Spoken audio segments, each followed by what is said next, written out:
ഒറ്റയ്ക്ക് നിൽക്കാൻ തുടങ്ങുന്ന ത്രില്ലുണ്ടല്ലോ, അത് നിന്ന് കുറച്ച് കഴിയുമ്പോൾ നാൾ കഴിയുമ്പോഴത്തേനങ്ങ് മാറും. ഇപ്പോൾ കുറേ നാളായിട്ട് വീട്ടിലെ ഭക്ഷണം കഴിക്കണമെന്ന് വിചാരിക്കും. വാങ്ങാൻ ഇറങ്ങാമെന്ന് വെച്ചാൽ ഭയങ്കര വില. അമ്മയുടെ കപ്പയും മീൻകറിയും തിന്നണമെന്ന് കുറേ നാളായിട്ട് ഞാൻ വിചാരിക്കും. പക്ഷെ അമ്മയുടെ കപ്പയും മീൻകറി കിട്ടൂലല്ലോ.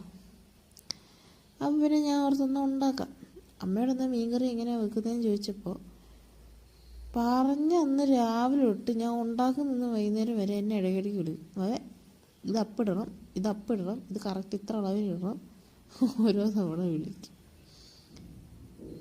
ചിലപ്പോൾ നമ്മളുടെ കുഞ്ഞുനാളത്തെ ഒരു മെമ്മറിക്ക് ശേഷം അവർ ചിലപ്പോൾ ഏറ്റവും കൂടുതൽ എൻജോയ് ചെയ്യുന്നത് ഇപ്പോഴും നമ്മളെ ഹെൽപ്പ് ചെയ്യുന്ന സമയത്തായിരിക്കണം.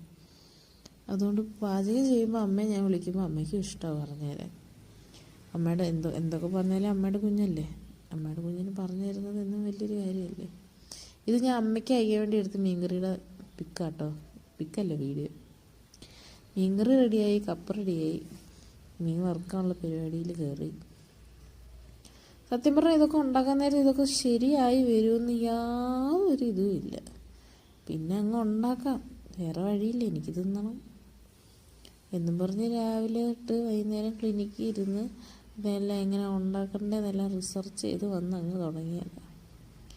സംഭവം എന്തായാലും കിടുക്കാച്ചത് ഞാൻ ഓർത്തില്ല. കണ്ടോ, കപ്പ, ചോറ്, മീൻകറി, മീൻ വറുത്തത്, ഇതെല്ലാം കൂടെ പ്ലേറ്റിലിട്ട്. കണ്ടോ, ഇതാണ് എൻ്റെ പ്ലേറ്റിങ്. ഇത്രയൊക്കെ പറ്റത്തുള്ളൂ, ഇതിൽ കൂടുതലൊന്നും ചോദിക്കരുത്.